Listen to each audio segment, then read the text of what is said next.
Yes, today we are going to talk on how to prepare some area where we can plant some lawn grass. As you can see, first of all, you plow the area that you have decided you want to plant and you let it rest for a week. After that, you dig again. This is what we call grading and leveling. You plow the soil again until you break those big lumps. As you plow it, you can use a fork. We call it a fork, a hand plow. You can also use a rake, but I prefer you start with the fork first, you dig it, and then you will use the rake later on. You really dig the soil, you really turn it over. You might also find some foreign objects, you remove them by hand.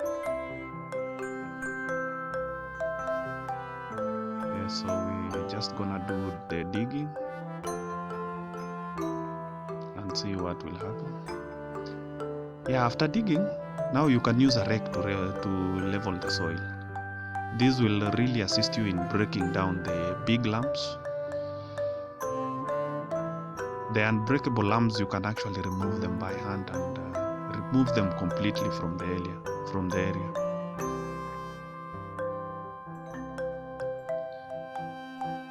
Yes, remove them completely, as this will assist in the germination of the seed. Remember, most grass seeds are very small seeds.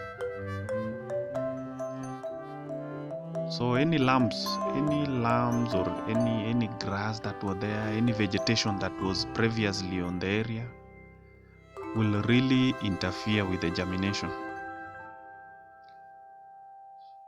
So as you continue to level, you will remove any.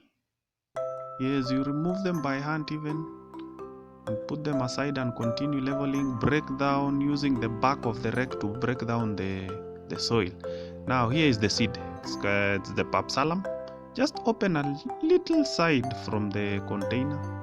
As you can see, these are the seeds. Now broadcast them evenly on the area.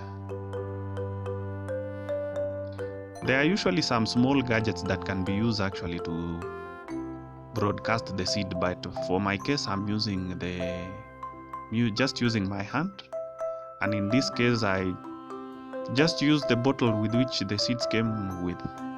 You just open a small side as I had shown you earlier, then you spread it evenly.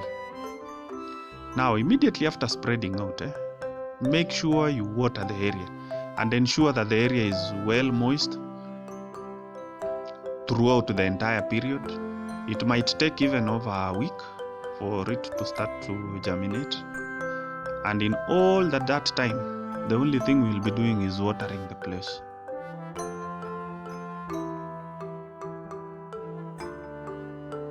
Yes, we water it immediately after planting.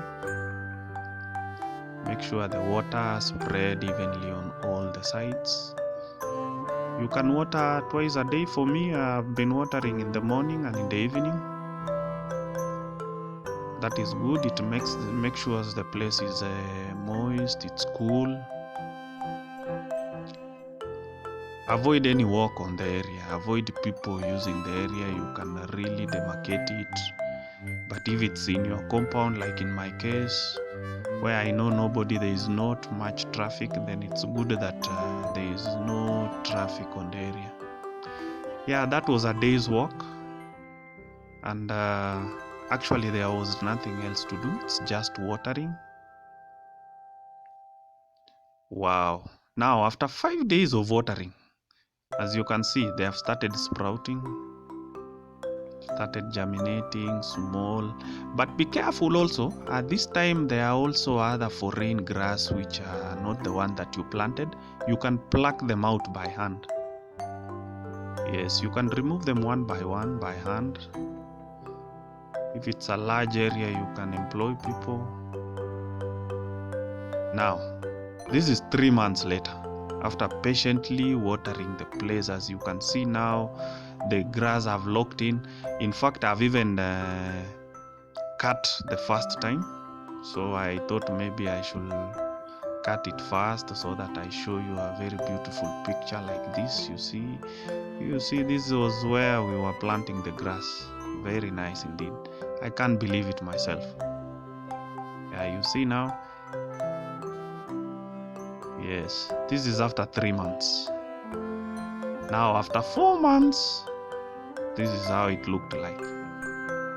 Yeah, I liked it. That was nice. Thank you very much for watching my video. Please subscribe. You can also leave comments below if there are any videos you want me to make, or you want me, or there any correction, something you think I did wrong, especially for the experts who are more experts than me. Actually, I'm not a very good expert in lawn grass for that matter. But yeah, I was happy with my work. This is it, and thank you very much.